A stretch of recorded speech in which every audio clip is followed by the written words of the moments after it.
Okay, let's begin. Good morning, everyone, for those of you in the Hong Kong time zone, and good day for those of you in other time zones. Welcome to the Policy Dialogue Series 2021 to 2022, featuring Professor Anthony Zhang. My name is Professor Nabahar Sharif. I'm the acting head of the Division of Public Policy at the Hong Kong University of Science and Technology. I will be the moderator for today's session, featuring Professor Anthony Zhang, Professor Christine Lo, and Mr. Jasper Zhang. I will take a few moments to introduce this policy dialogue series for those of you who are attending for the first time, and also introduce the speakers before handing over to them. Today's session is the fifth and last session of this academic year's policy dialogue series. We started this series in November 2021 with the first session on One Country, Two Systems, the second one in January 2022 on the COVID-19 strategy at the crossroads. The third session was held in February 2022 on housing affordability, and the last session was held in March on regional integration and economic future. Today's session, dare I say, is attended by the most distinguished of panelists. Today's session is on identity. Is it a real issue or a packaged issue? And as I've just mentioned, we have a star-studded team of panelists, so we have indeed saved the best for last. Our panelists today comprise Professor Anthony Zhang, who, for those of you who have attended previous sessions, are fully aware of. Professor Anthony Zhang is Research Chair Professor of Public Administration in the Department of Asian and Policy Studies at the Faculty of Liberal Arts and Social Sciences at the Education University of Hong Kong. Professor Anthony Zhang is also Adjunct Professor in the Division of Public Policy at the Hong Kong University of Science and Technology. I will not go through Professor Anthony Zhang's full CV and biography, except to highlight a few key points. From 2008 to 2019, Professor Anthony Zhang was president of the Hong Kong Institute of Education, which is today known as the Education University.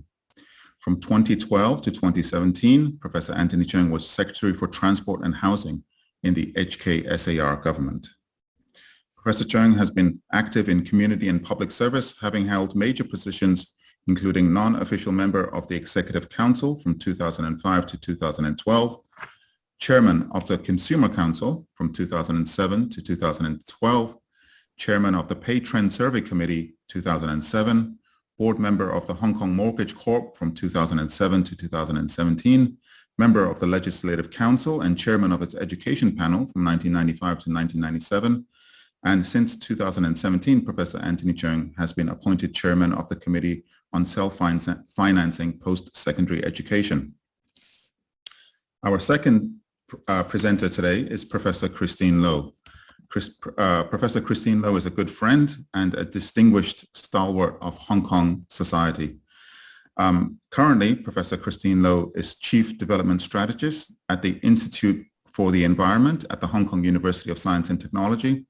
And since 2000, she has been the co-founder of Civic Exchange from the year 2000 to the present. From 2019 to 2020, Professor Christine Lo was Special Consultant to the Office of the Chief Executive of the Hong Kong SAR government. And from 2012 to 2017, Professor Christine Lo was Undersecretary for the Environment in the HKSAR government. And even before then, from 1992 to 1997, Professor Christine Lo was member of the Legislative Council of Hong Kong.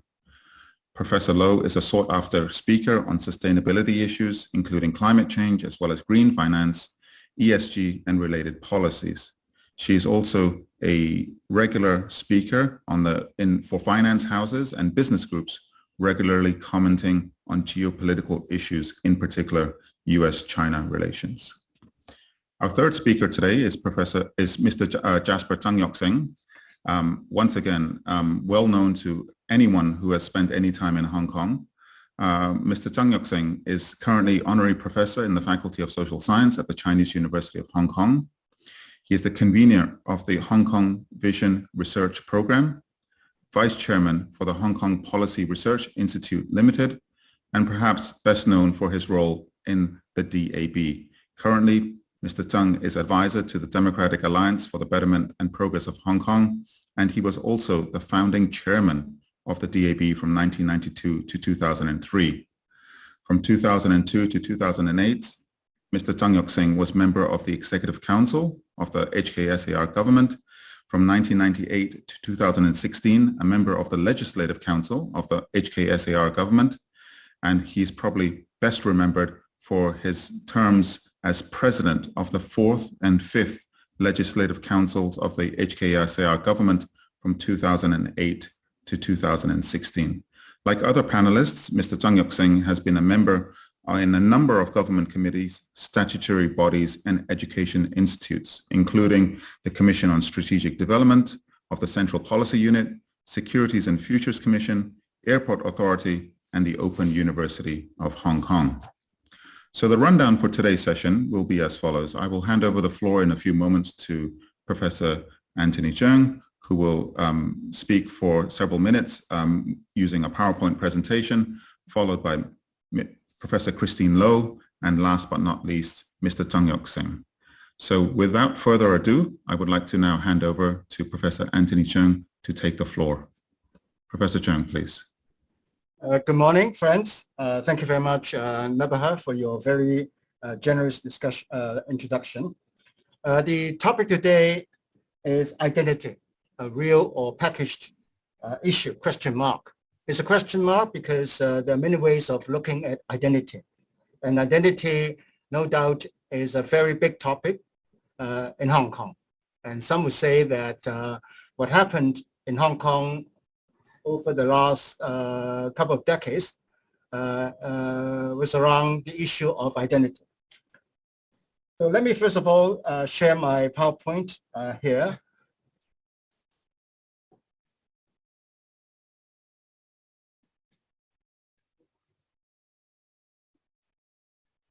It doesn't move. Just a moment.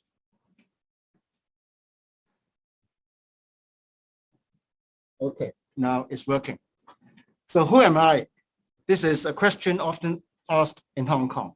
And indeed, polls conducted in the past by the University of Hong Kong, the public opinion program, has been asking the respondents to indicate their identity by asking, are you a Hong Konger in China, a Chinese in Hong Kong, a Chinese, or none of the above, because they are non-Chinese in Hong Kong, Caucasians, South Asians, you name it. Hong Kong is a very cosmopolitan city. Now, in a way, the three speakers this morning, we have all been through the identity journey in Hong Kong over the last several decades, from before 1997 to afterwards. So let me very briefly go through my own personal identity experience. I was born in Hong Kong. At that time, Hong Kong was governed by the British. And I've always considered myself Chinese. So when I was old enough as a teenager to apply for a Hong Kong identity card at that time on the ID card, there was a small column known as nationality claimed. It was something to be claimed. So I claimed myself Chinese. I opted for Chinese. I could claim to be British because I was born in Hong Kong. And then by the early 1970s, when I had to travel abroad, I need a travel document. Now at that time, if you don't have an identity, the only thing that you could get is a CI, a certificate of identity. And holding a CI required you to have visa to every place. So I applied and got a Hong Kong British passport. So from then onwards, technically, I was British, holding a passport issued by the Immigration Department in Hong Kong. First time, I think it was 1971 or 72, when I arrived in London at the airport, Heathrow Airport. So I queued up for immigration clearance. And then at the counter, the immigration officer told me, sorry, sir, you are in the wrong line. You belong to the line of the aliens. So it's clear. I thought I was British, but I was not deemed to be British. I was deemed to be an alien because the passport was a passport issued in Hong Kong, not a full British passport. Now, there are many technical details involving British identity or nationality at that time. So that was part of the experience at that time. 1970s, when I went to Beijing by plane for the first time, because before that, I used to travel to Guangdong by train. So first time I arrived in Beijing by plane. So I had to fill in a landing form, a arrival form. So I put down in Chinese, 中國, Chinese.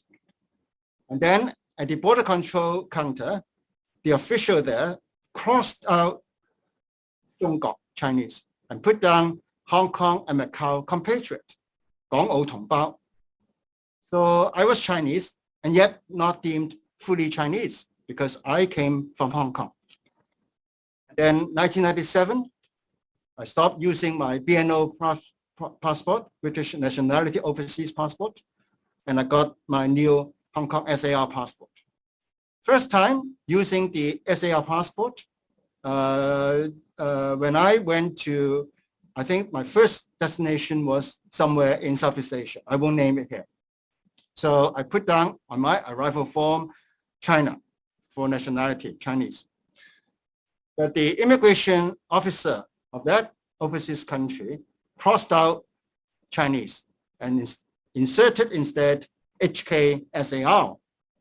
So since then, I've been very careful when filling my nationality whenever I travel overseas. I put down Chinese bracket Hong Kong. And the only time I could travel as a full Chinese is when I travel to the mainland. So that's a very rather complicated identity journey. So I am sure Christine and Jasper later on could share their own experience as well. Now I use that as a starting point because that's how identity has been impacting on people in Hong Kong. Who am I in different junctures in time? Now the formation of the Hong Kong identity over the years, and here I'm referring particularly to the identity of Chinese, ethnic Chinese in Hong Kong, has gone through several twists and turns over the years, over the decades. Before 1997, Hong Kong was regarded as borrowed time, borrowed place by Richard Hughes in his book, 1968 book. Hong Kong was under British rule. After 1949, when the PRC was established, many Chinese in Hong Kong were torn between political loyalty to the Kuomintang, the Nationalist Party, who then retreated to Taiwan, but still retaining the ROC, Republic of China regime, and then versus the Communist Party, the PRC regime. And for those who were born in Hong Kong, who were raised in Hong Kong, the so-called post-war baby boomers, I would say that most of them still have very strong national identity. So they all consider themselves Chinese. Myself was part of that generation. But when it comes to China, so the question often asked at that time was, which China? The Republic of China or the People's Republic of China? That used to be a rather common question in the 1950s or 1960s. And then came the Cultural Revolution, the turbulence, and then in Hong Kong, we had the 1967 riots.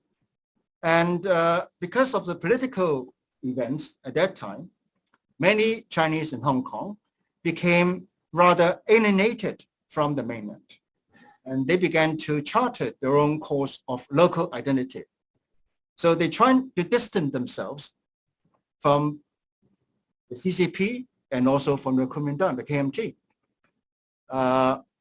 Both the mainland and Taiwan were considered to be less desirable. For Hong Kong, yes, no democracy, but still many people would say Hong Kong at that time had freedom and the rule of law. And gradually, as Hong Kong became more prosperous economically, a sense of local pride began to develop. And since the 1970s, the British administration began to promote what was known as the Hong Kong belonger identity. You belong to Hong Kong. It's not a nationality thing, but you belong to Hong Kong. So Hong Kong was being redefined as a city without country. People were reluctant to say which country do they belong to. Although many Chinese in Hong Kong, I would say probably most Chinese in Hong Kong, they would regard themselves as ethnic Chinese.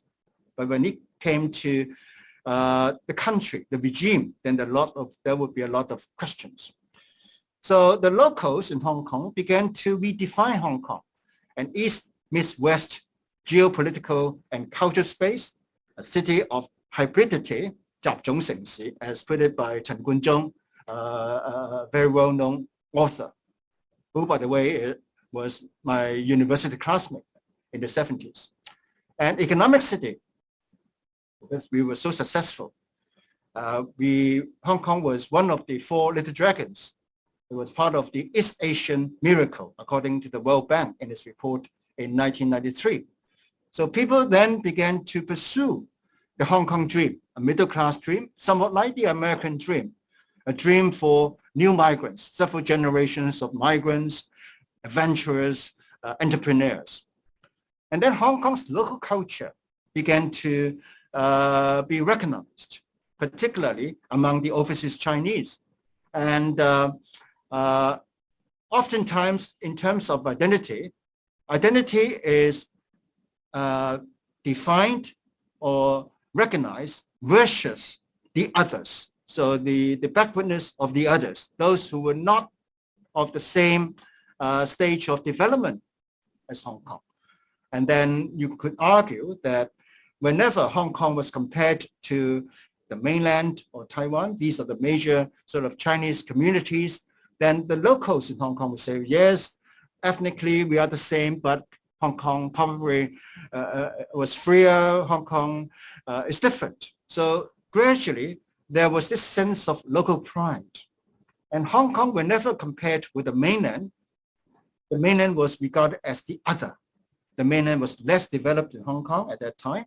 And then, of course, Hong Kong was a developmental model, in fact, for China when the mainland began to have reform and opening up in the 1980s and 90s. So then there was this debate as to being a sense of belonging to a cultural China versus a political China, because politics on the mainland somehow were regarded as rather controversial by certain segments of people in Hong Kong. Now, that was the background in the 70s, 80s, and 90s. But in the process of reunification in 1997, the Hong Kong identity came to be constitutionally and legally recognized. So the whole debate about the reunification, in my view, was a process of safeguarding and preserving local existentialism, the way of life, institutions, and whatever values, pride underscored such institutions. So Hong Kongness, what is regarded as distinct about Hong Kong. And then, of course, there was this promise by the central government in Beijing of 50 years, no change, basically maintaining, extending the status quo. And because of that, route taken in terms of reunification, Hong Kong did not go through any process of decolonization in the full sense, or nation building, renationalization. Now, these are all features of former sort of British governed colonies whenever they became autonomous or independent self-government. Hong Kong did not go through that process. In the basic law of the HKSAR, Hong Kong is constitutionally defined as Hong Kong, China. And then the Hong Kong identity, those permanent residents in Hong Kong, they were given an official identity as Hong Kong permanent resident under the Article 24 of the Basic Law. And there are sort of constitutional rights and obligations, and a distinction is made between the permanent resident and the ordinary resident. And then you have the passport. And passport is very important because you never find another country where a city of that country actually has a different passport from the national passport. And then there's still the border or boundary control between Hong Kong and the mainland, different systems, legal, administrative, educational systems. So Hong Kong is recognized or constituted as if subnational. Now, subnational could be a very sensitive term politically, but in academic term, it simply means it's not at the national level. It's provincial, regional, or municipal level within a country. But Hong Kong's subnational status is rather unique because of the one country, two systems arrangements. But that arrangement, well, it facilitates Hong Kong's reunification with the mainland. It has also given rise to increasing uneasiness or tensions between two ways of life, two existentialisms, two systems, two jurisdictions, two identities, if you like. And this is something, of course, new to Hong Kong, and in fact, is rather novel in the world. So what Hong Kong has gone through since 1997, in a way, is unusual, is rather unsettling, but it's something to be expected because of the uniqueness of one country, two systems. Now, I won't go into details of this slide because it's simply giving you the information according to Article 24 of the Basic Law, how the Hong Kong permanent residence identity is to be defined. And there are different ways of getting the HKPR identity. And identity is beyond identity. It's to do with history, with language, with culture, with many other things. And here I just highlight two books to illustrate the point. One is the book on English and the Discourses of Colonialism, written by Alistair Pennycook in 1998. And according to Pennycook, the formal end of colonial rule in Hong Kong may signal far less of an end to colonialism than is thought, not only because of the continuing structures of neo-colonial capitalism and the continuing presence of colonial culture, but also because of the continuing relationship between English and the discourses of colonialism. Now, he was writing as in terms of exploring the issue of language, and it's not actually it's rather ironic that the first issue of identity that had created a lot of controversy and debate after 1997 was an issue about the medium of instruction in secondary schools. In 1998, the government at that time decided, the SAR government decided to make Chinese as the main medium of instruction for secondary schools. And that created a lot of controversy. And people were asking, parents, teachers, they were asking, is English no longer important? And then somehow the government decided to make an exception to certain schools, and that also created other issues. So that's one way of looking at identity or identity politics in the formation. Now, the other book is written by Edward Vickers, In Search of an Identity. And that book looked at, examined history education, the teaching of history, and the politics surrounding curriculum design, curriculum content. And it's argued that Hong Kong has two histories. So there's a China-centered history, China-centered nationalism and totalizing Chineseness, which you can get in terms of Chinese history taught in Chinese, 中國歷史, 中史. So that assumed Hong Kong is part of a totalizing Chineseness, Chinese national unity, and so on and so forth. But then there's also a different way of teaching history, a Hong Kong-centered, non-political, neutral, and some would say liberal way of defining history. And then China, Hong Kong were put within the broader sense of history, simply history, world history. And in that context, Hong Kong is recognized as rather different, a local Hong Kongness rooted in the British past. So history for Hong Kong began in the British past. So I'm not commenting on the full analysis of the book, the two books here, and I'm not saying whether they are right or wrong or how the arguments have been articulated. I just want to use these two books to illustrate the complexity of the identity question. Now, it all began with identity, and then by the 1990s, then I could detect the emergence of identity politics. 1989, the Tiananmen tragedy in Beijing, and at that time, there was a strong, very strong outburst in Hong Kong on what happened in Beijing. And I would say that that marked an emotional return to China because people in Hong Kong were so concerned about what's happening on the mainland.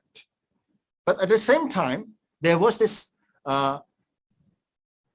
confidence crisis, lack of confidence in Hong Kong's future.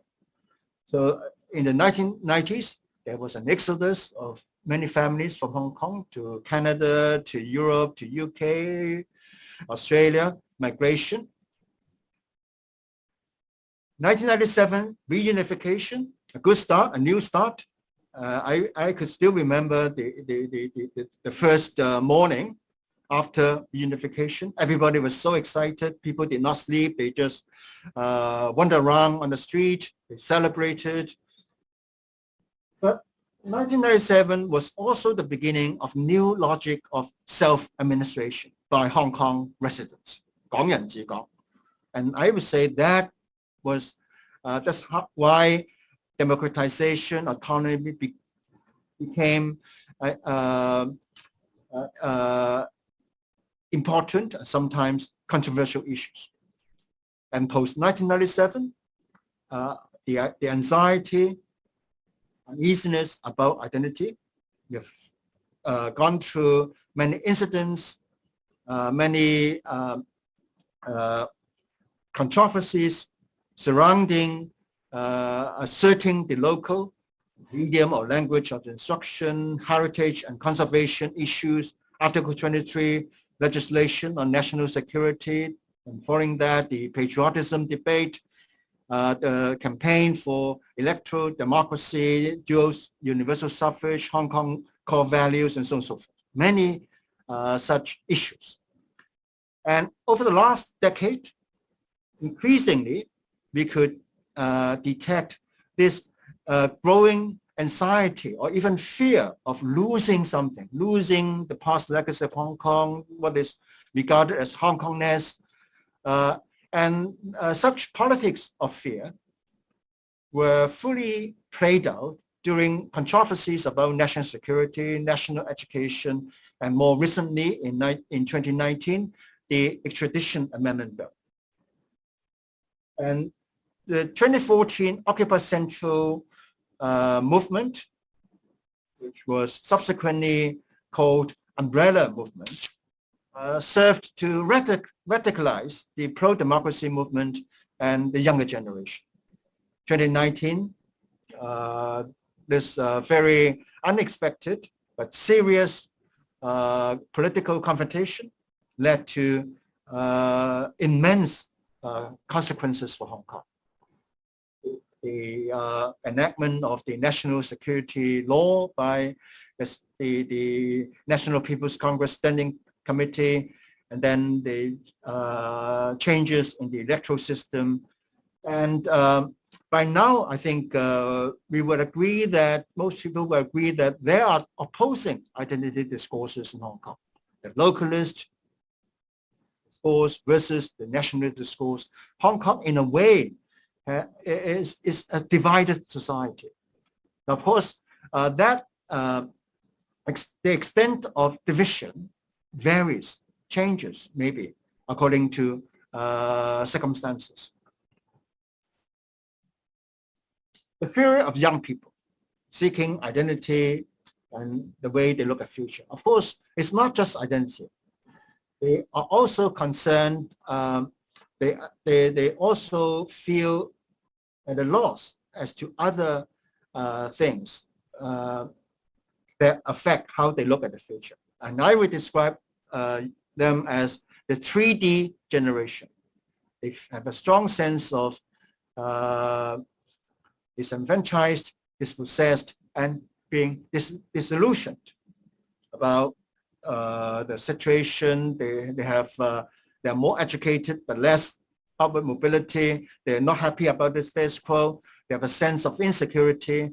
They cannot afford housing, resentment towards the political regime, the arrangement, and a growing sense of alienation and being anti-establishment. And they will regard the establishment, the government, as repressive. So they have this sense of anti-repression. And identity politics have captured all these controversies, grievances, hostilities, hostility towards the mainland, blaming one country to systems, and the basic law for everything, the loss of confidence in the system. While they try to sound very idealistic in terms of campaign rhetoric, political aspirations, but at the same time, there is an innate sense of fatalism, having this despair about the future, a great passion in terms of rhetoric about Hong Kong, but at the same time, very pessimistic about Hong Kong, a very contradictory thing. Now, these two slides just give you a sense of the sentiments of the young people over the last few years.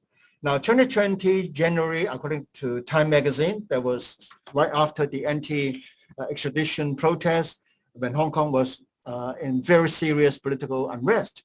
Now, as it is put by Time magazine, meet the young people at the heart of Hong Kong's rebellion. So Hong Kong was regarded as in rebellion against the mainland, against China. So instead of peaceful protests, now high traffic neighborhoods denser than Manhattan have become scenes of bloody, fast moving battles. Now this is a big change for Hong Kong, the radicalization of the younger generation. You can also look up this book published by the SCMP, Rebel City. Now, according to official statistics published by the IPPC, the Independent Police Complaints Council, a special study in May 2020, 40% of those arrested during the protests were young people. They were students. And then 20% below the age of 18. In other words, they were high school students or even younger. You don't know. So this is the way the identity politics have evolved, especially among the younger generation.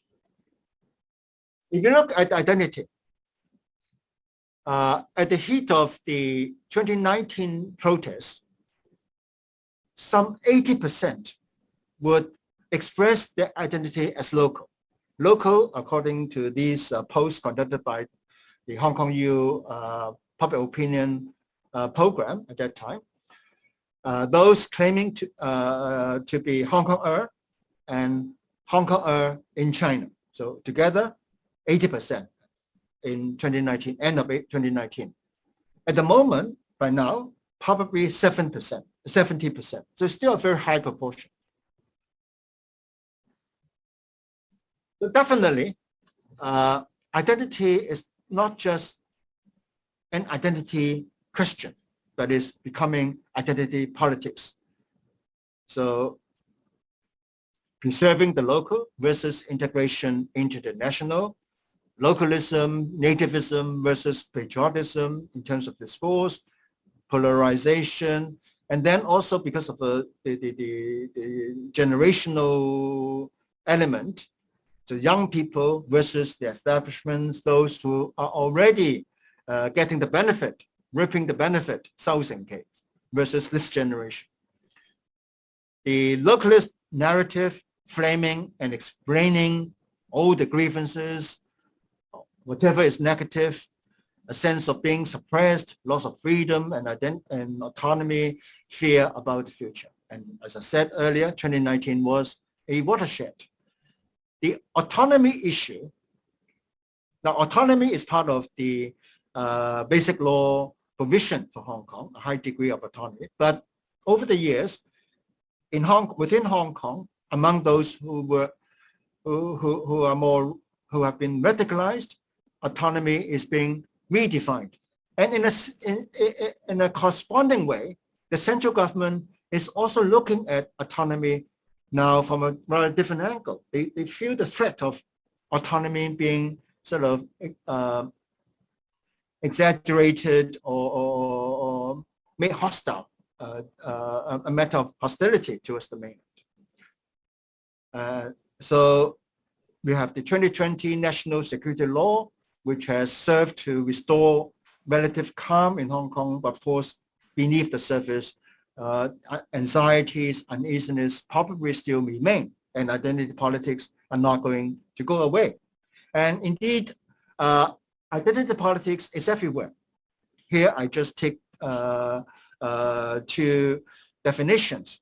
One, according to Oxford reference, political positions and activism based on an aspect of identity shared by a group which feels that its concerns are not adequately represented. So it could be all kinds of things, sex, ethnicity, religion, and so forth. And the second definition by Catherine Stimson would be quite enlightening. She is a feminist scholar, by the way.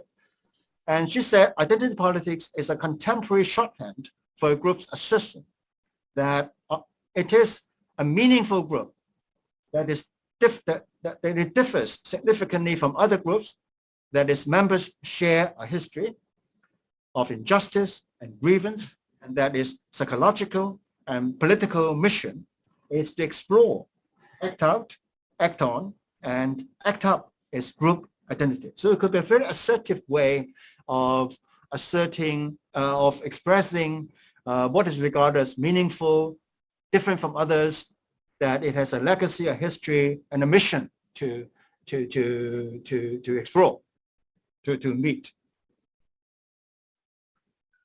And in the West, in Europe, in North America, Australia, and so on, the politics of fear based on identity have actually led to the rise of populism. And populism by now probably has come to the mainstream of politics in many Western countries. And some would blame or attribute that to globalization, the human consequences of globalization.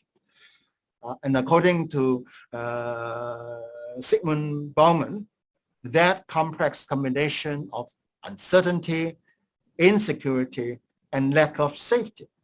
So this identity politics, politics of fear, actually is everywhere. But in Hong Kong, of course, it's being played out within the specific context of Hong Kong. the context of Hong Kong's return to China, the context of Hong Kong operating or functioning as a special administrative region under one country, two systems. And one more slide on what happens elsewhere. Now, this is a quote from Fintan O'Toole in his book published in 2019 on the politics of pain to explain Brexit. Brexit is a kind of identity politics. It represents paradoxical psyche.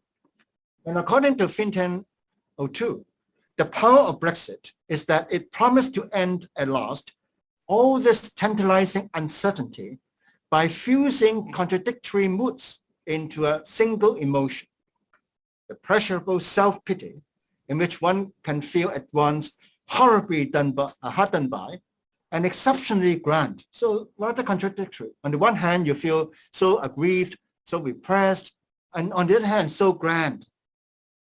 The British now finally out of the control of the Europeans, the continent.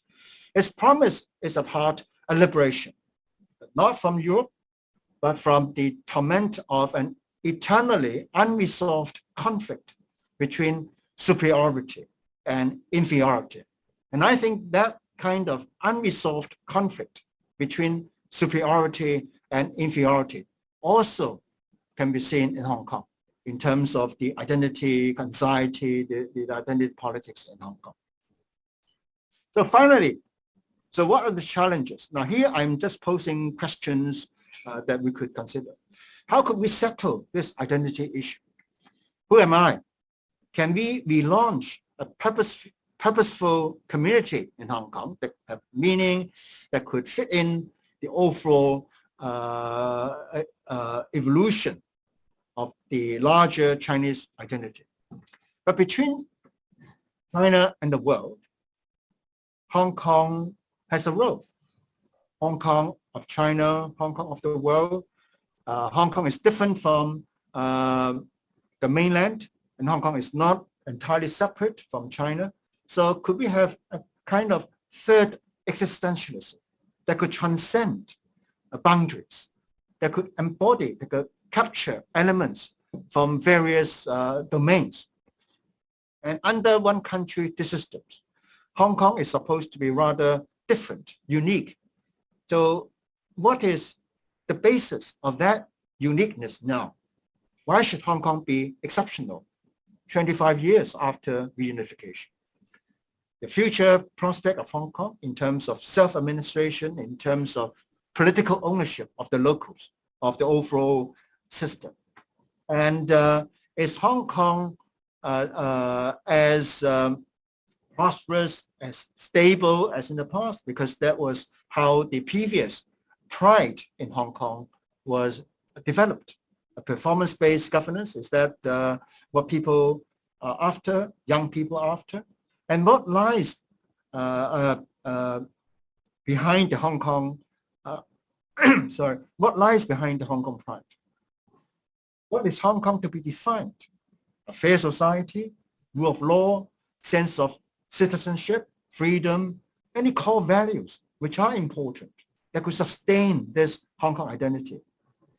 And how could that Hong Kong identity be made less adversarial versus other identities? And how could that Hong Kong identity be subsumed within the national identity? I think these are all issues that need to be explored, and these are not small issues.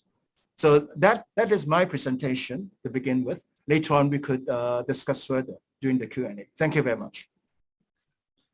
Thank you, Professor Anthony Chung, for that enlightening presentation.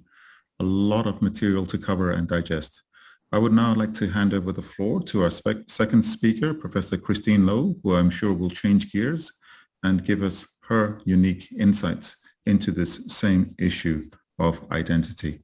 Over to you, Professor Low.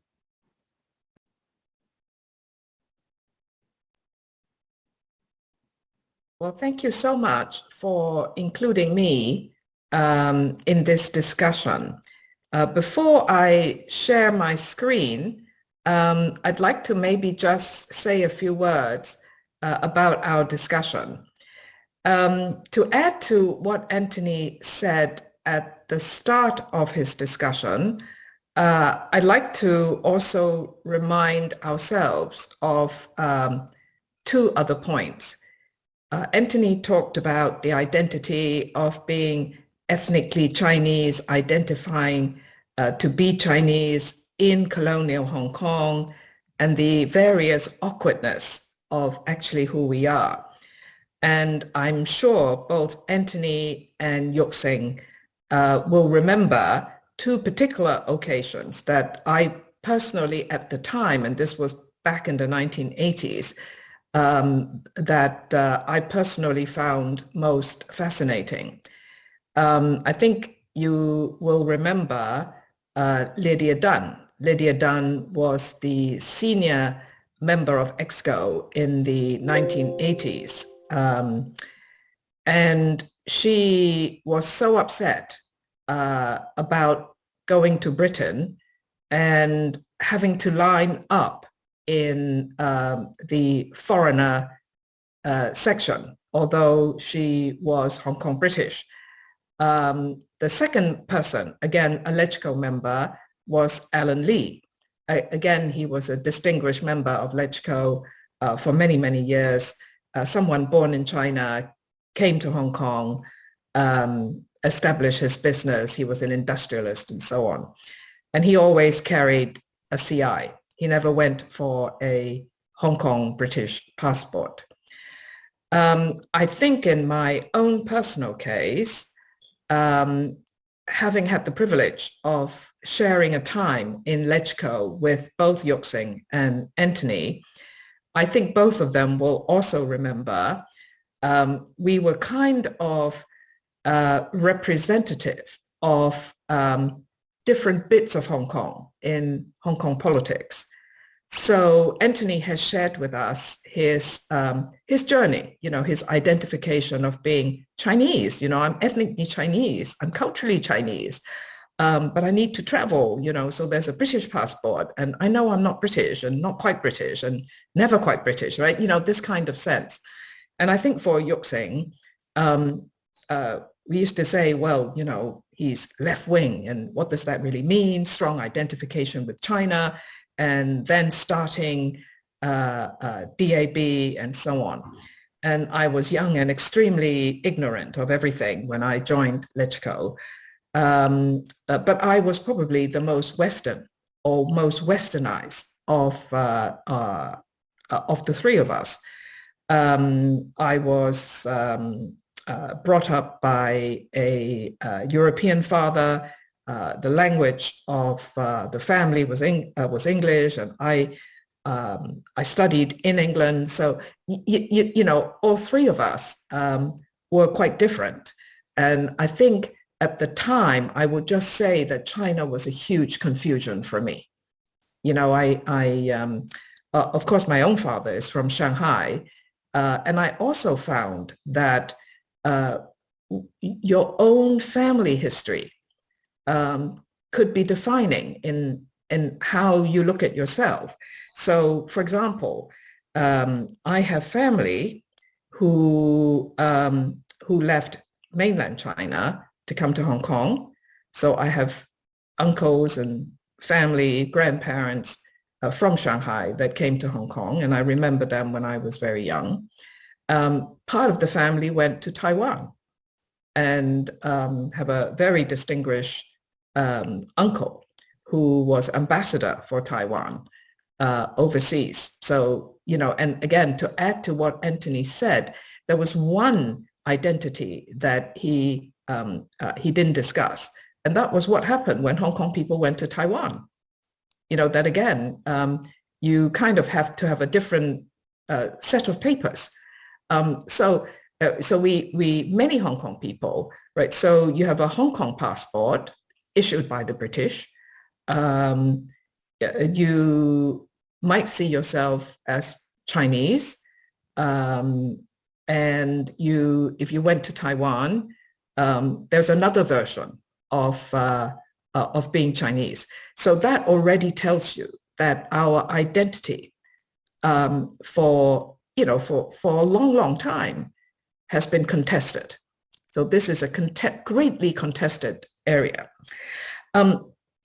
The second thing I want to say is, again, asking Hong Kong people, where are your relatives? Many Hong Kong people, because of China's modern history, they left China, the mainland, at various times under certain circumstances.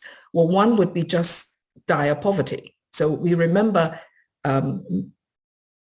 many people, those who kind of swam to Hong Kong, right? And they were part of also people who built Hong Kong. And we all knew people like that in Hong Kong. Now, for some people, leaving mainland China, coming to Hong Kong was not far away enough. If they had either a fear of the mainland, or they felt that there were more opportunities overseas, they would continue to leave Hong Kong after coming from the mainland to generally go to the West to have better opportunities. So Hong Kong people generally also have some relatives somewhere else in the world, mostly in the English-speaking world, for obvious reasons, so Hong Kong people had relatives kind of all over the place. So I feel that the Hong Kong identity is a very interesting one, because we have been a blend of so many things, which was also so much a part of contemporary Chinese history. So let me just use these remarks to frame some of the things that I want to say. I'm going to share my screen, and I want to focus on perhaps the more external side of Hong Kong people's contested identity. And I'd like to also take that discussion right up to where we are today, because I think that has something to do with how Hong Kong people's identity is going to be continually contested for a while longer. So let me share my screen.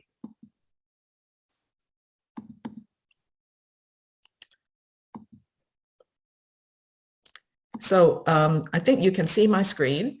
I've taken this chart to show perhaps what we can call our generation. Now, let's say, I think all three of us are born somewhere between 1946 and 1964. So I was born towards the sort of tail end of that period. And let's ask ourselves, what were the dominant kind of international sense, and how did Hong Kong people feel that? So I think if you were young in the 1960s, there was a sense that the West was the best. I remember when I was very young, so I was literally a few years old. I remember my father, that was still my Chinese father, my Shanghai father, he went on a trip to the United States. It was his first trip to the United States. And I remember he came back to Hong Kong, and he told me he had never seen a country so rich, so developed. So I think there's a sense there that the West was the best, and you kind of want to ride on that coattails. So if you were in Hong Kong, maybe you think about learning English, you think about your children learning English for sure. And that was also the era of the Cultural Revolution on the mainland. And Anthony talked about what, he touched on what it was like at the time. And I think certainly for my family, this notion of China kind of going slightly crazy, with the Cultural Revolution, China was closing her doors to the world.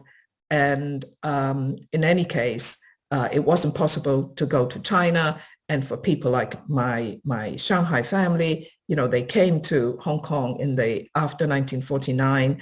they never knew that they couldn't go back to China. But as things turned out in the 1950s, it wasn't possible to go back to China.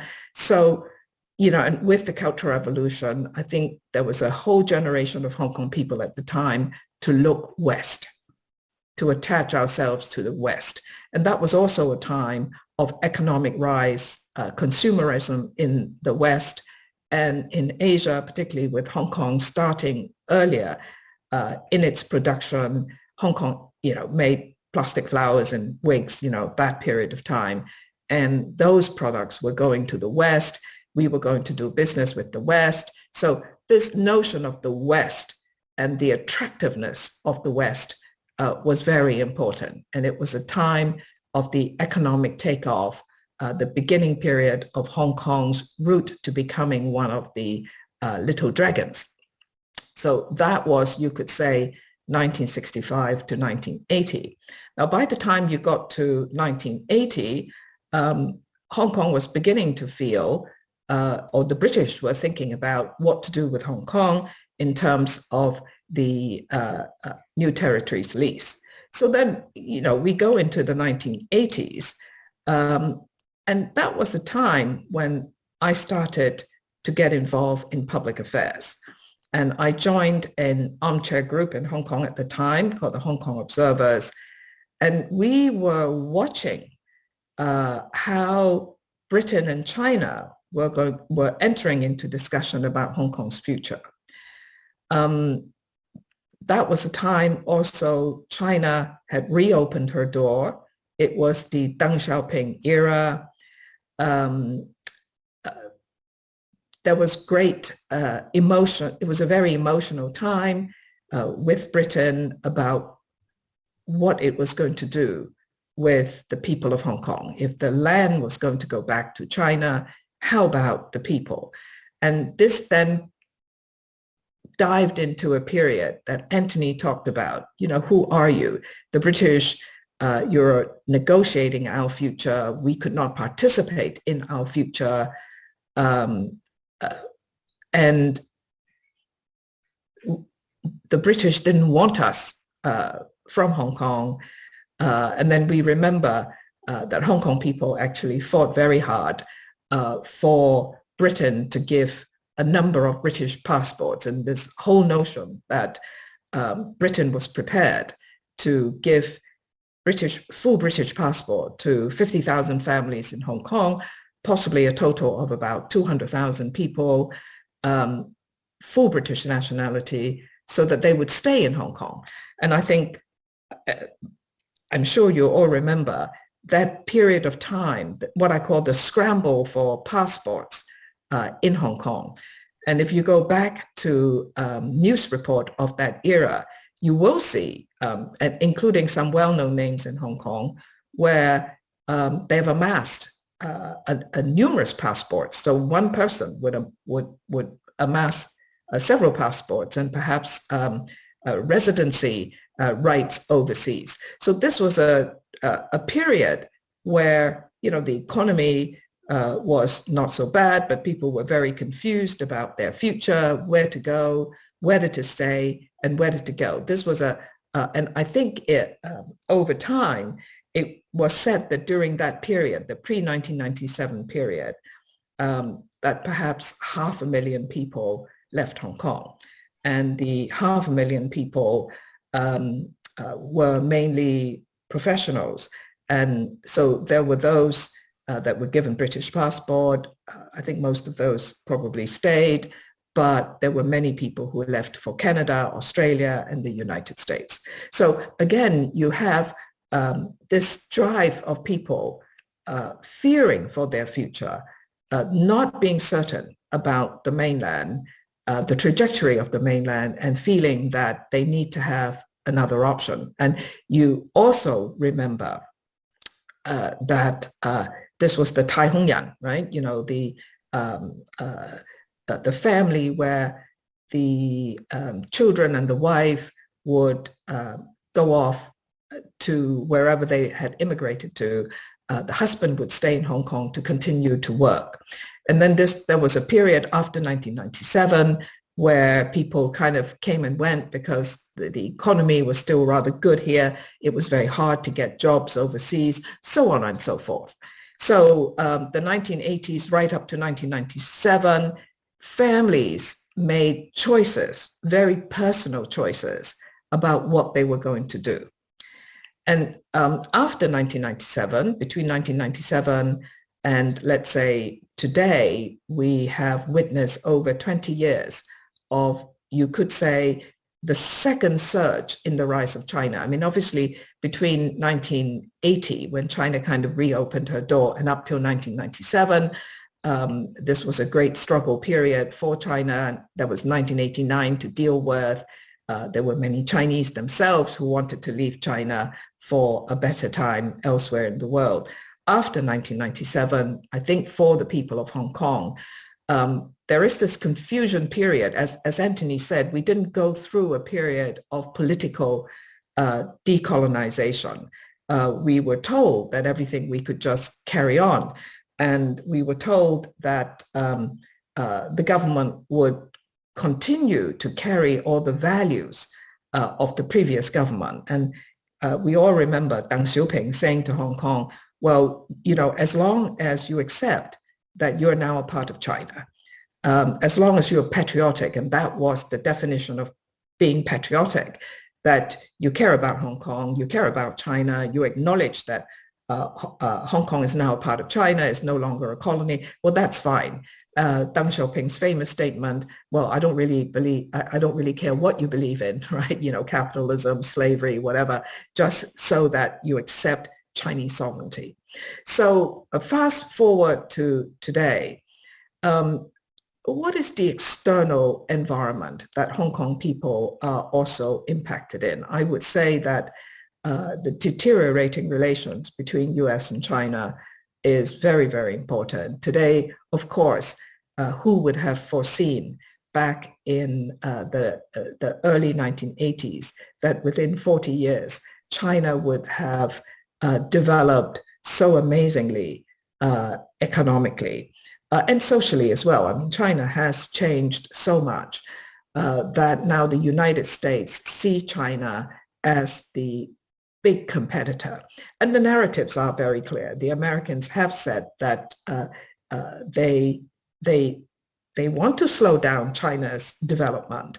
The language that we talk about today internationally is about the international order. So this is the Western world's international order.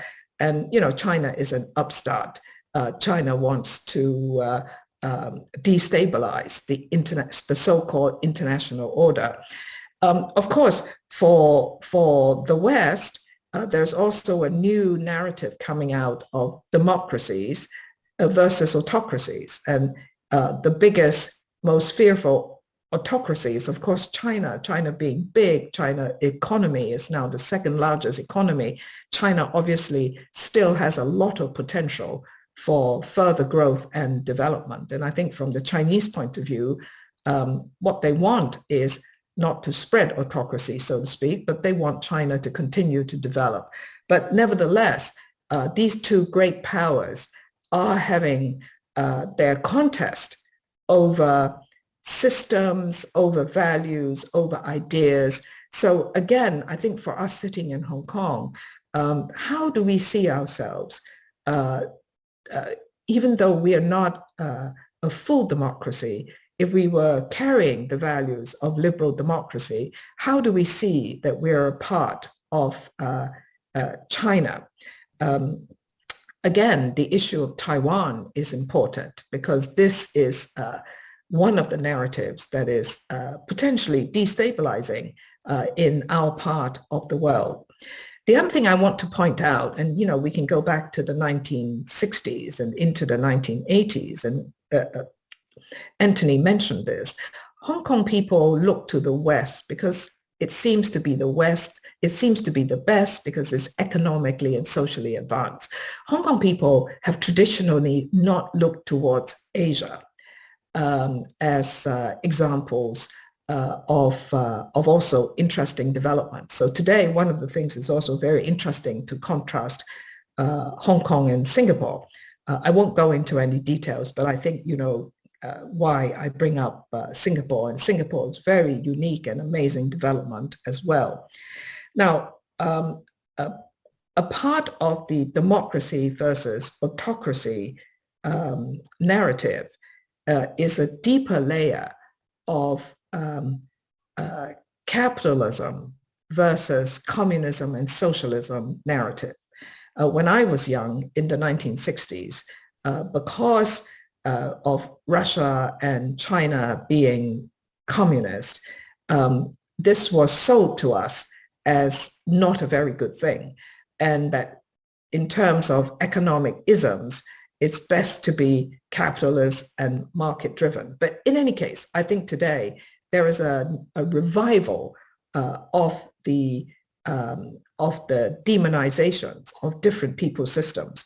But what we are witnessing today with the Ukraine and Russian crisis is the narrative of sovereignty, narrative of colonialism, narrative of the international order versus what I would call, what I would perhaps call the non-alignment narrative. And what do I mean by that? I mean that when you look at developing governments, including China and India, how they are dealing with the narrative of Russia and Ukraine, I think is interesting. And it goes back to a time when developing countries, many of them former colonies, that they want to have their sovereignty, to be able to assert their sovereignty. They didn't want to be aligned with former colonial powers. They didn't want to be sucked into somebody else's politics. So they developed a set of principles of non-alignment. And China is a part of that. India, Brazil, South Africa, you know, these are countries that have bought into the narrative of non-alignment. Again, I don't have time to go into that, but my final statement is just that as we look at this period, democracies versus autocracies, this is where we are right now in the global narrative. And Hong Kong people being quite outwardly sensitive, right, to what's happening around the world, I think that is having an impact on our own sense of our political identity. So the last thing is just look at the far right-hand side of the slide where we're talking about Generation Z, Millennials, Generation X, Boomers, and so on. So I suspect for our audience, if you're watching this program, maybe you can just see where you are. And for those of us who are older, we've lived through a period where our own rational mind and our emotional minds were totally engaged in this period of time. But perhaps for younger people, they are starting now and perhaps obviously haven't gone through the period that we have. So the question is, how can we share and have this conversation in Hong Kong, perhaps across the generations, because I do think that this is a vital and very interesting conversation. So thank you.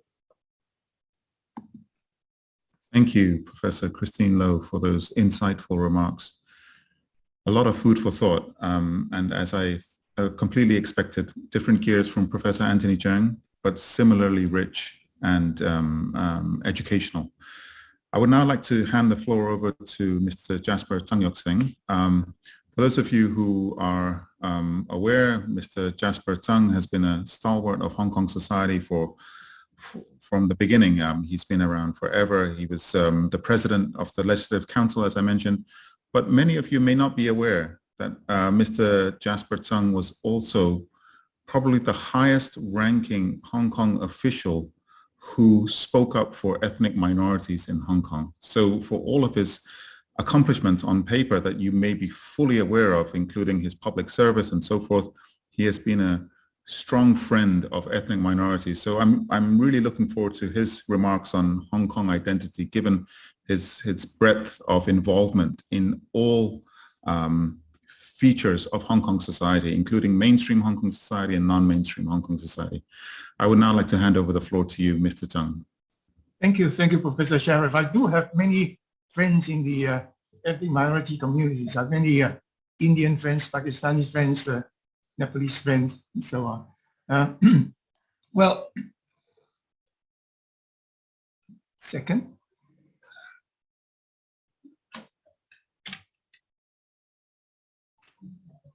Well, let me pick up at this slide which Anthony used at the beginning of his presentation. I thought to myself, when someone asks me who I am, when someone asks me whether I am a Hong Konger or a Chinese, how am I supposed to understand the question?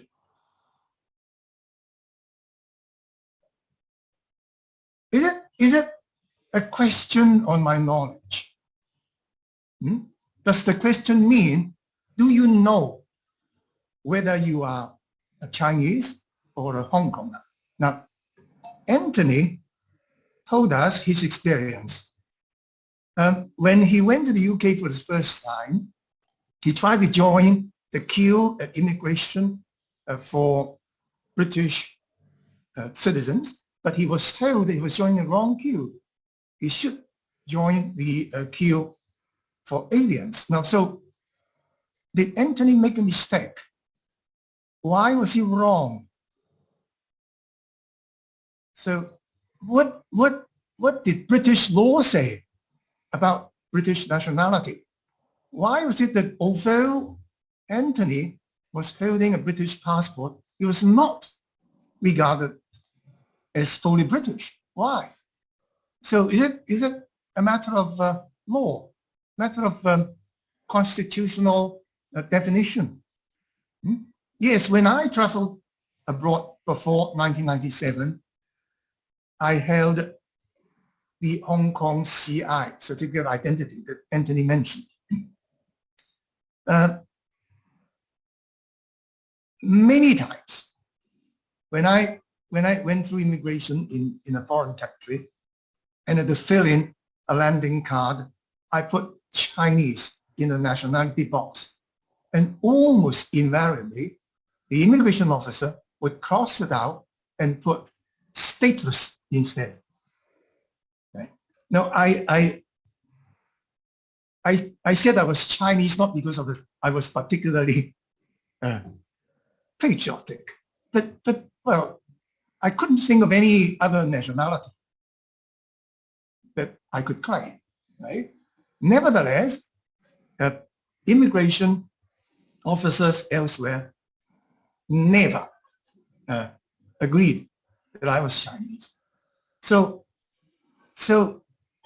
is this I mean, do Hong Kong people understand the question as a question on fact? It's a question asking whether they know for sure that they are Chinese or Hong Konger, right? Is this the case? Or is an emotional answer expected of me? By which I mean, am I asked, do you feel that you are Chinese? What are your feelings like? Do you feel like being a Chinese or being a Hong Konger? Now, if that's the case, then I have to think, what common qualities do I have with other Chinese in other parts of the country? Compared with, for example, in Shanghainese or Pekingese, or even someone from Guangzhou. Are there more common qualities between me and them than between me and, say, someone from Singapore or even the Japanese? And if I think that, or if I feel that I'm more of a Hong Konger than a Chinese, then I must be able to see the distinguishing qualities right? What differences there are between me and other people in China, people in other parts of China. So this is another way of looking at the question. And finally, well, am I expected to give a what I would call a utilitarian answer? What does it mean? What do I prefer? Which do I prefer? Would I prefer to be a Chinese or a Hong Konger? Now, in considering that, then I have to compare. You know, the privileges, the rights a Hong Konger or a Chinese would enjoy against the duties, the obligations that a Hong Konger or a Chinese would have to show them, right? I have to compare. So which would be in my best interest, being a Chinese or being a Hong Konger? Now, it turns out that whatever Hong Kong people, however Hong Kong people understand this question, it seems that throughout the years, the surveys always show that a much larger proportion of Hong Kong people, Hong Kong residents, say that they are Hong Kongers than they are Chinese. But why is this? Why does this matter? Why should this cause any concern among us? Whether Hong Kong people regard themselves as Hong Kongers or as Chinese. Now, Anthony has pointed out how identity politics can lead to conflicts, sometimes very serious conflicts. And indeed, to our skip all this. To our government, both the SAR government and the central government, national identity seems to be a very important notion for one country, two systems to work successfully. They seem to believe, and many people in Hong Kong do as well, that in order for one country, two systems to work well, we need a strong sense of national identity among Hong Kong people. So let me now come to this notion, national identity. But let's see what our chief executive, Mrs. Carrie Lam, said in her last policy address. Now she says, during my term of office, I have been proactively realizing my vision for education. And her vision for education is nurturing our young people into quality citizens with a sense of national identity and social responsibility. Mrs. Lam also pointed out in her last policy address that a minority of our students have been deluded and radicalized to take part in illegal acts and even participate in organizing extreme political activities. She must be referring to things happening in 2019, I guess. And because of that, Mrs. Lam said, we must pay more attention to the sense of national identity, values and civic mindedness of our next generation. So, to our chief executive, it is the lack of a strong sense of national identity that led to some of the troubles we saw a couple of years ago, right? Now, earlier in 2007, Mrs. Lam's predecessor, the then Chief Executive, Mr. Donald Zhang, said this in his policy address.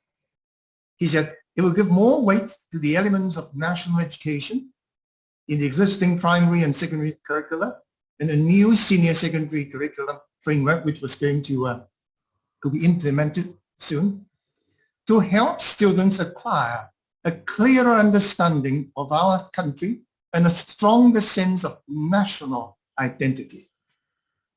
So the purpose of introducing national education in our schools is to help our students acquire a stronger sense of national identity. Well, of course, we all know how national education in our schools ended up. It was supposed to start in 2012, but the program was scrapped. I mean, the national education program was shelved. It actually was scrapped when young students and their parents protested against it in the summer of 2012. Now, I heard that the central government officials were very angry in 2012 when they heard that the ASL government had to shelve the national education program because it was actually proposed by the then president of the PRC, Mr. Hu Jintao, when he came to join the 10th anniversary celebrations of the Hong Kong SAR in 2007. He said this. He said, we should put more emphasis on national education for the youth in Hong Kong and promote exchanges between them and the young people of the mainland so that they will carry forward the Hong Kong people's great tradition of loving the motherland and loving Hong Kong. Now, Mr. Hu was very generous, was very kind to Hong Kong people. He seemed to think that we, Hong Kong people, had a great tradition of loving the motherland, right? So he said, maybe the young people in Hong Kong had a problem. So in order to make sure that they will love their motherland as much as, you know, their forefathers do, then we should put more emphasis on national education. So what does national identity mean? What does having a sense of national identity mean? Is it the same as being patriotic? I think, at least to our leaders in Beijing, to the central government officials, yes. Putting emphasis on national education and on national identity means they want to see Hong Kong people patriotic. Now, this is what Xi Jinping said at the 19th National Congress of the Communist Party in 2017. He said about Hong Kong and Macau, of course, we will develop and strengthen the ranks of patriots who love both our country and their regions. Right? And foster greater patriotism and a stronger sense of national identity among the people in Hong Kong and Macau. With this, our compatriots in Hong Kong and Macau will share both the historic responsibility of national rejuvenation and the pride of a strong and prosperous China. Now, our President Xi, wants Hong Kong people to share both the responsibility of our national rejuvenation, 民族復興, and also the pride of a strong and prosperous China. This is from a speech by Mr. Xia Baolong. He's the head of the Hong Kong Car Affairs Office, the current head. A speech in February last year. Now he was referring to our troubles in 2019. And he said people from different sectors of Hong Kong are rethinking the things that have transpired since the turbulence over the proposed amendment bill, the Fugitive Ordinance Amendment, and the 2019 District Council elections, in which the anti-government camp won most of the seats, right? And Mr. Xia said, so are we. We also rethink those things. Why were local and external hostile forces able to stir up troubles in Hong Kong under one country, two systems, and even dominate some political institutions or sectors? Now, this is how the central government interprets things happening in 2019. They saw external forces, hostile forces stirring trouble in Hong Kong. Now, and then Mr. Xia answered his own question. He said, complex historical factors, deep-seated social issues, and international environment are all at play. However, one of the direct causes is that the principle of patriots administrating Hong Kong had not been fully observed, be it in the executive, legislative, and judicial institutions of the Hong Kong SAR, non-governing organizations such as the district councils, or the sectors of education and media. Now, I always find this rather confusing. You see, the Central Chinese officials used to say that most Hong Kong people are patriots. I don't know whether Christine or Anthony remembers this or not, right? They used to say this during the early years after the handover. Hong Kong people, at least most Hong Kong people, are patriots. Now, if most Hong Kong people are patriots, how could it have happened that this principle of patriots administrating Hong Kong had not been fully observed, both in the government and also in non-government organizations, and also in the sectors of education and media.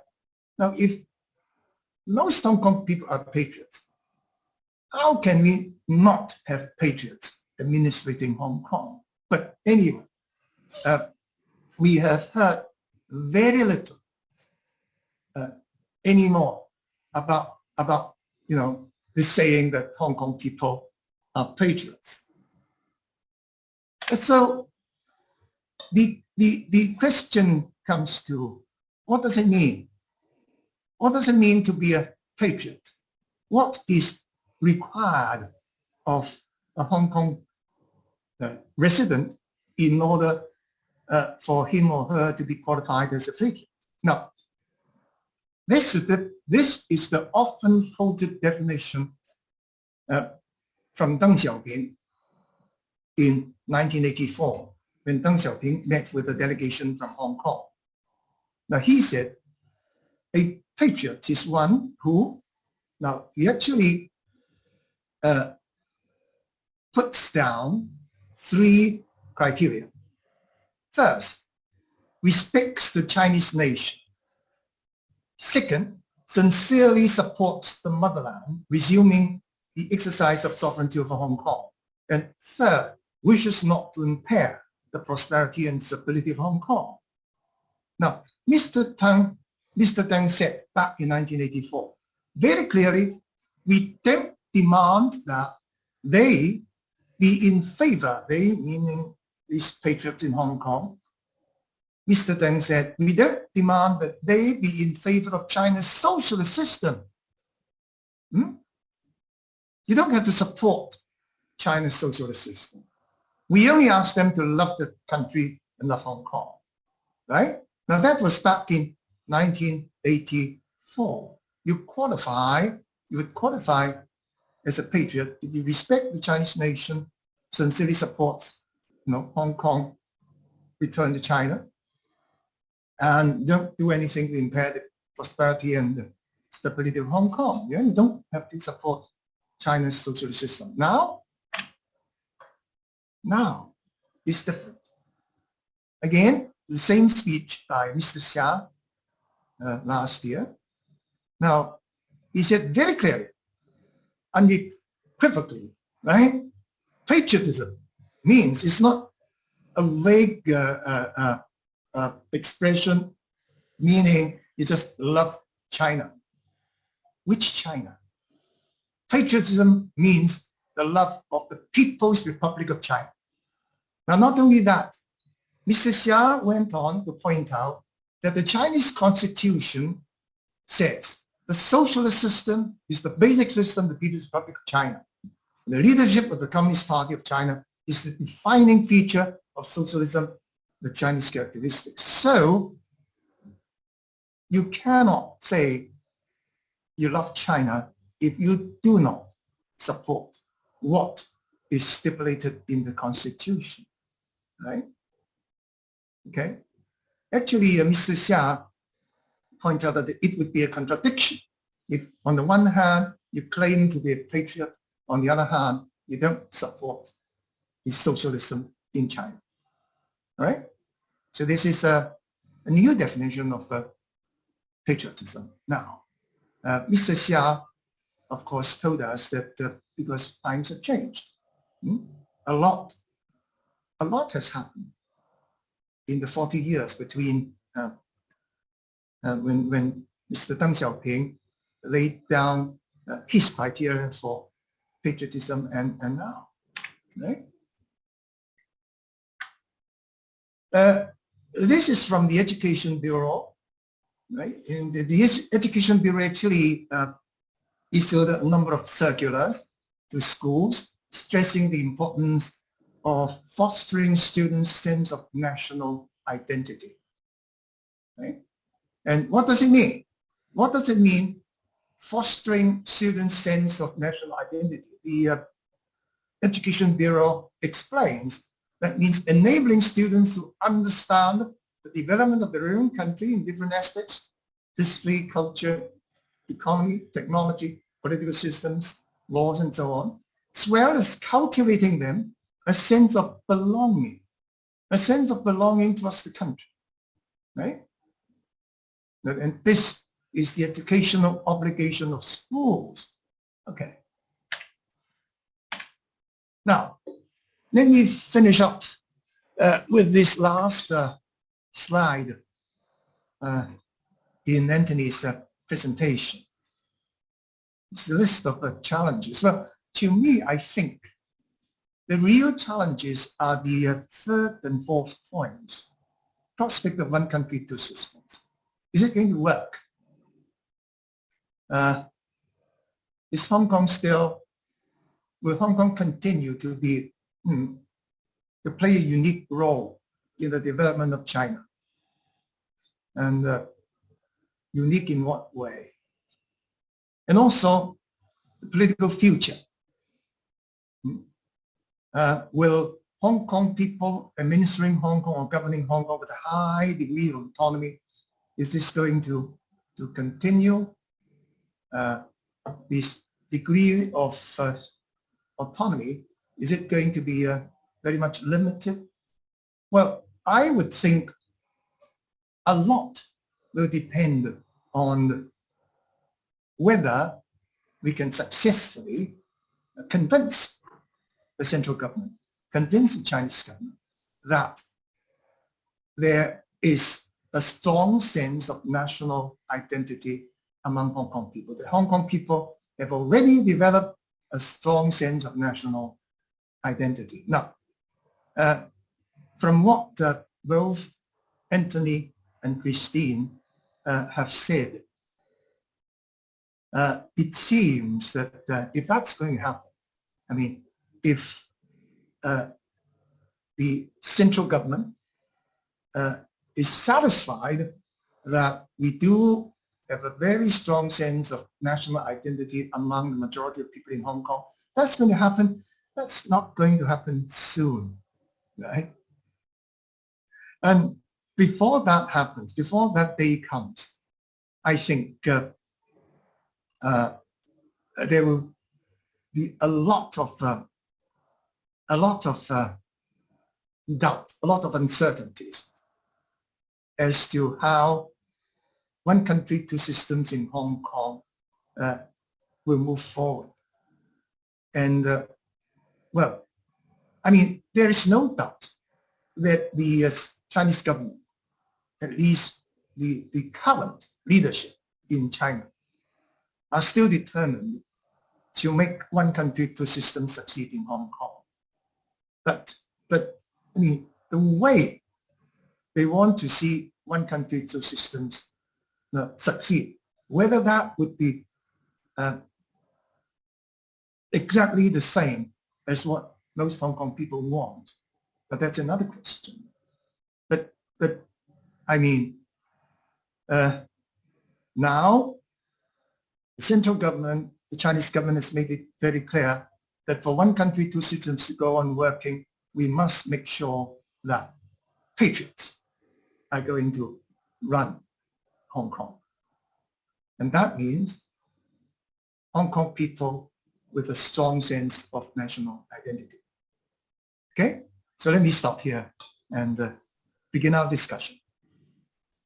Thank you so much, Mr. Chung. As I correctly predicted, this star-studded panelists have provided us with a lot of food for thought. I would now like to invite members of the audience to please type in any questions that you may have into the chat function of your software. And in the meanwhile, I would like to start, as we wait for questions to emerge from the audience, to ask Mr. Zhang a question, because you were the most recent speaker, and then I'll move on to questions for the other panelists.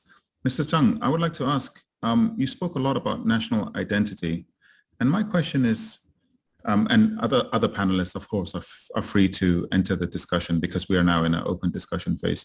Is national identity a uniform concept? Because if we look even in mainland China, there are 55 or 56 ethnic groups, hundreds of languages spoken.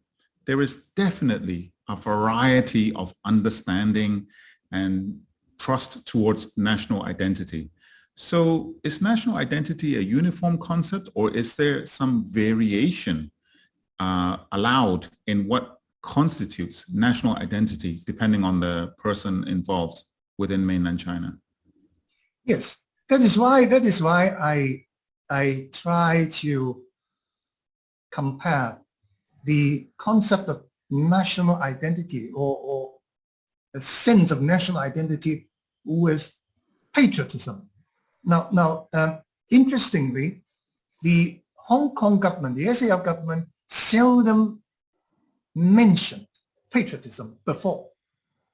The Hong Kong government, I mean, if you look into the official statements, the official documents of the Hong Kong government, well, the term 愛國, the term patriotism or patriotic, very seldom appears until recently, until when the central government stressed the importance of patriots running Hong Kong, patriots administering Hong Kong. So my guess is this stress on national identity, stress on, a sense of national identity is simply a substitute for patriotism, for the term patriotism. And by patriotism, again, according to Mr. Xia Baolong, it means, allegiance to the People's Republic of China, to the PRC. So it is, to me, it is just a simple start. So now, even for the ethnic minorities in Hong Kong, since you mentioned the ethnic minorities, we have ethnic Indians, ethnic Pakistanis, for example, in Hong Kong. And yes, I have spoken to students studying in some of those schools for ethnic minorities. They obviously are not ethnic Chinese. So they would ask, what does it mean for me to have a national identity? sense of national identity in Hong Kong, then I would say, look, because you are living in a special administrative region of the PRC, so you have to consider yourself as a citizen of the PRC. Consider what the obligations, what duties you owe the PRC. You have to do that because obviously you're enjoying some of the privileges, some of the rights which normally nationals, citizens can enjoy, like voting rights. So that's my understanding of the term national identity in Hong Kong in the context of one country, two systems. Thank you, Mr. Zhang. Professor Anthony Chung and Professor Christine Low, anything you'd like to add? Specifically, is there any flexibility in this term of identity, or is identity a homogeneous package that we have to adhere to? And if there is flexibility, how much flexibility is allowed? Well, I think that to start with, national identity is a contested concept. I mean, earlier we talked about identity as a contested notion. And I agree with Jasper that the central government doesn't feel comfortable with the current state of national identity in Hong Kong. But what is really or fully meant by national identity, I think that depends on circumstances and the way it is articulated. When Hu Jintao said he would like younger generation to have more exchange between Hong Kong and the mainland, and then he encouraged the SAR government at that time to promote national education. I think probably that was rooted in a feeling that despite Hong Kong's return to the motherland, somehow there was this sense that people in Hong Kong, mainly the Chinese in Hong Kong, their heart had not fully returned. 人心未完全回歸. So it was hoped that through national education, the younger generation, they will feel more in affinity with the rest of the nation. So it is construed as a mild, softer, and then of course more flexible way, because they are non-Chinese in Hong Kong as well. So Hong Kong is not to be exactly the same as any city on the mainland. But more recently, because of 2019, to put it very simplistically, Beijing felt that Hong Kong was in revolt, I mean, in very blunt terms. So it's not just national identity, it's more national loyalty.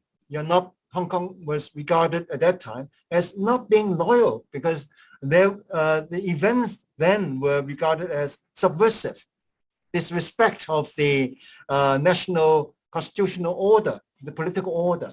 And that has to be sort of regulated. Hong Kong as a city, a rebel city, has to be tamed. So, but of course, the rhetoric, the articulation is not entirely detached from national identity. But I would say that in political terms, it's more about loyalty. It's more about accepting the constitutional order. And of course, the way the constitutional order is being defined has also changed because we are now in a different era. But Anthony, loyalty can only stand on identity. Now, if I do not, in the first place, if I don't identify myself as a Chinese national, as a Chinese citizen, why should I be not loyal to the Chinese nation? So identity is the fundamental question, right? If I can maybe add some perspective.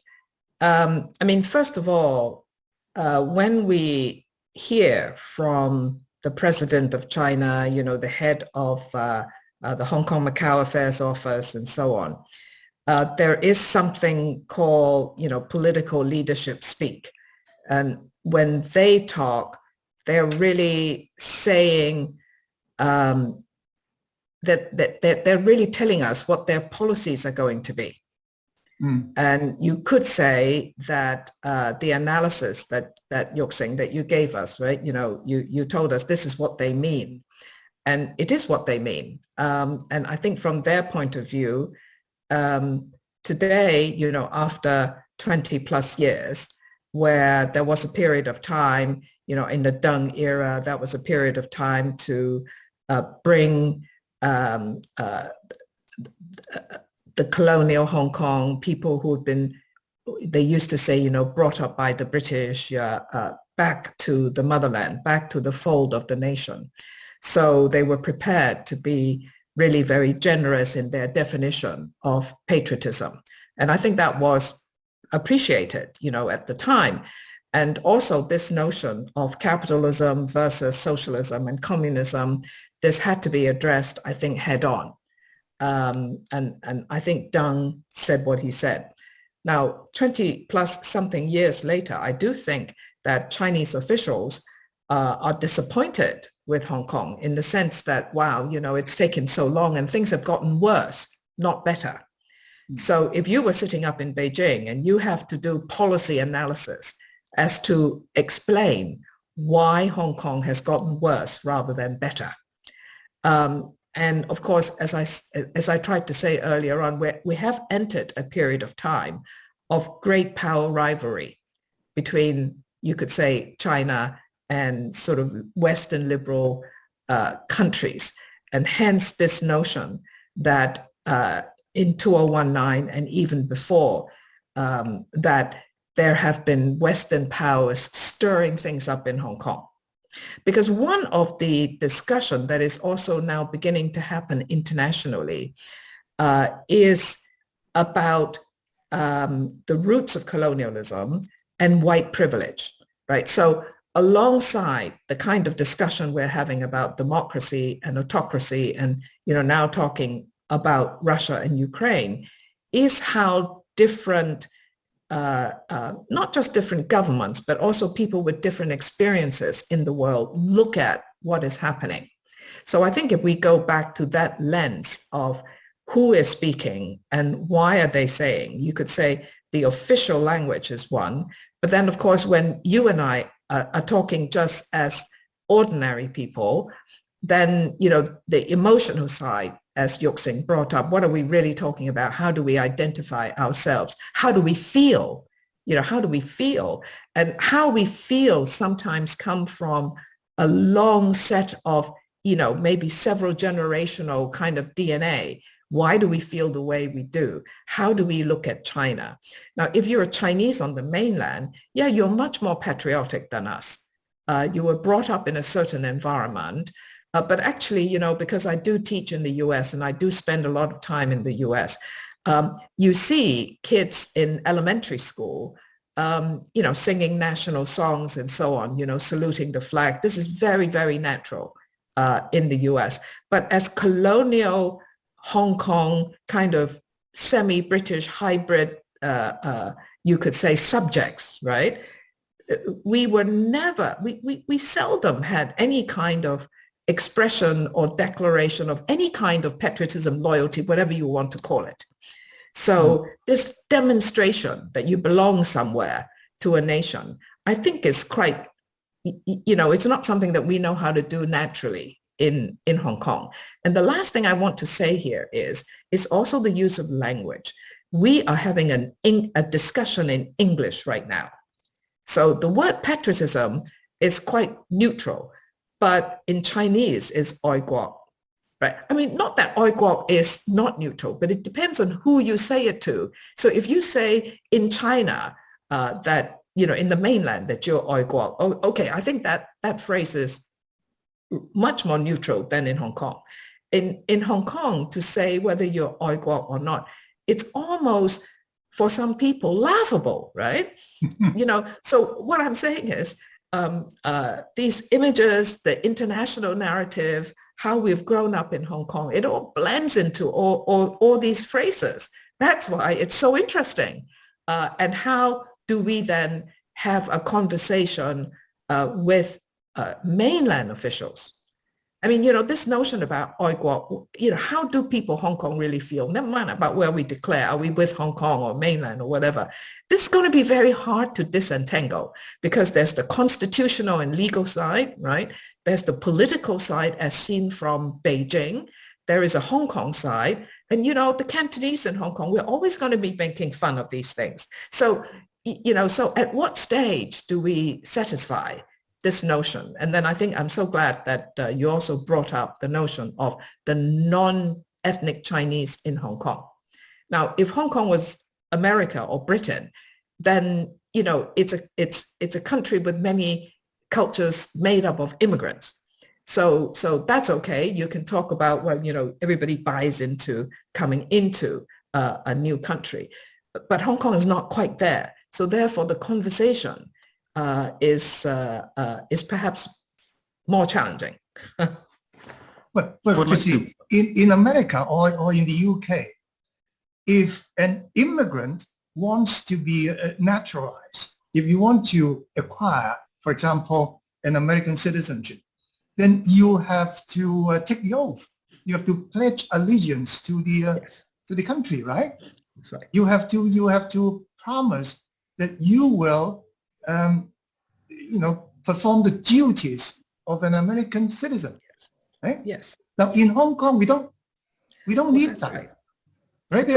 There are many non-Chinese, non-ethnic Chinese in Hong Kong who have acquired the status of a permanent resident in Hong Kong, but they never have the notion that they bear any duties towards the country or even towards Hong Kong. Yes. I would like to field a question from the audience, and it talks about the 2019 protest. And in the 2019 protest, as we are well aware, there was some factions or some pockets of Hong Kong society that were espousing separatism, Hong Kong nation or independence or localism or whatever. What are your views as to the forces that gave rise to that sense of identity that some young people seem to espouse quite fervently during the protests? Maybe I start with Professor Anthony Chung. Well, I accept that identity politics is certainly a major factor in what happened in 2019. But identity politics is not just unique to Hong Kong, it's everywhere. And even the sense of nativism, localism, I mean, when we look up the literature, the same concept is being applied to understanding politics in Europe, in North America, in the US. So being localist or nativist does not necessarily, one, in Hong Kong, to so-called this sense of Hong Kong nation. I mean, personally, I don't feel that Hong Kong is a nation. Now, I don't know how that could be construed as a leading sort of theory that we support a campaign. But certainly, many young people are not happy with the status quo for many reasons. And then part of the reason is this identity anxiety. But identity is so contested a notion. So it all depends on how one understands or appreciates identity at different levels. I mean, as Yuxing has rightly pointed out in his presentation, we talk about the constitutional legal demand for identity, even for loyalty. Or are you demanding affection, emotional outburst about the nation? Or are you just expecting the minimum, a more instrumental kind of identity? I do what is minimally required. So there are different ways. And Christine also added this point, which I fully agree. It all depends on how it is narrated. Because we might be speaking about the same thing, but the meaning could be quite different. When we say, well, we are equally patriotic, 愛國, but to different people, 愛國 could mean different things. And they expect different outcomes. So I don't think using this explanation of so-called Hong Kong nation could explain matters. But I'm not disputing this anxiety about among the younger generation as to how their sense of identity, which is rather rooted in the way they are brought up, their growth trajectory, how that could match the rest of the nation. And of course, we are also talking about younger generation on the mainland, because we have changes in generation since the 1980s.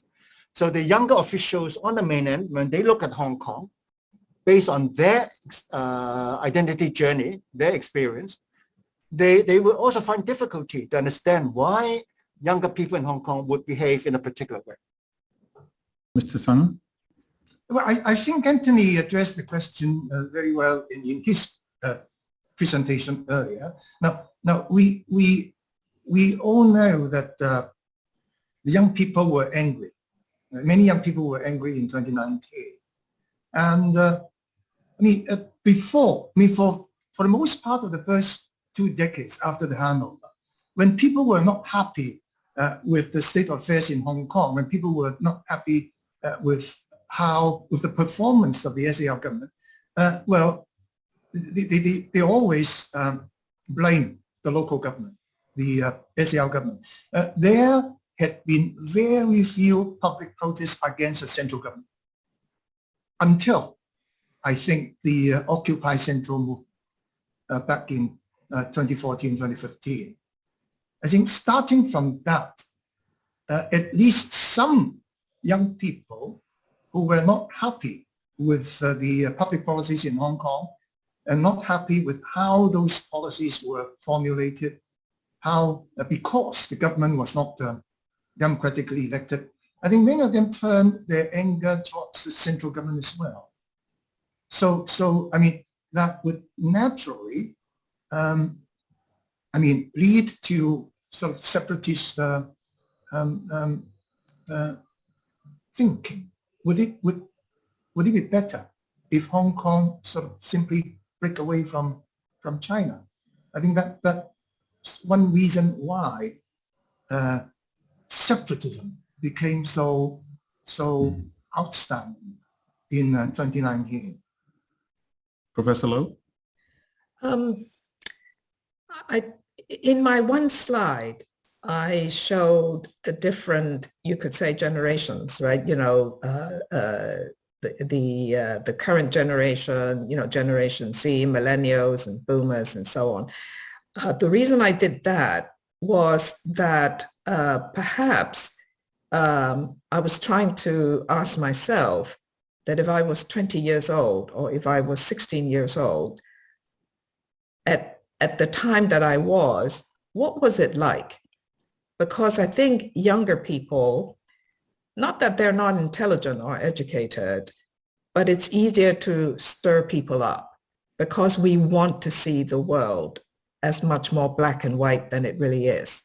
Is something good or bad? Or where have I placed what I think is better? So it goes back to this whole notion of, isn't liberalism, our sense of law and order and all of, not liberalism and our sense of human rights and all of that, isn't it better than what it is on the mainland? The mainland, however, is making huge advances in technology and science and so on. Some of these things are very confusing for a young person. And then when you have to ask yourself, where do you want to place yourself in terms of how you see your future? Also, even in the best of times, it's not easy to sort of be able to define where you want to go and what opportunities there are. So I think Hong Kong people, young people, are, they don't want to look at the mainland. They don't want to understand the mainland. Why that rejection? I think possibly out of anxiety and some kind of fear. And so what does waving, let's say an American flag, holding up a placard that say, Mr. Donald Trump, come and help us, right? These things really happened in Hong Kong. What is it that drives them to do that? And what is it that drives them to go for a high sense of destruction? I mean, the amount of physical violence and destruction in their own schools, like PolyU, was extraordinarily high. Well, maybe not their own school, because I think most of the people that they arrested in the end were not students. But what I'm saying is, young people, there's fire and energy in them needing to be, to find outlets. It's a kind of all blended in. And we have that reaction. I mean, to be honest, we see this in other parts of the world. It's not just in Hong Kong. So I think from the mainland, there's this great fear of Hong Kong people being stirred up against the government. And hence they're very, they're now going to clamp down on this. And in Hong Kong, we're trying to see, how we rebuild our society. We know our society is divided, but amidst both the global context and what has happened in Hong Kong, we haven't yet quite found locally opportunities to heal ourselves. And I think it might be rather difficult to put our arms around this, even going forward in the next couple of years.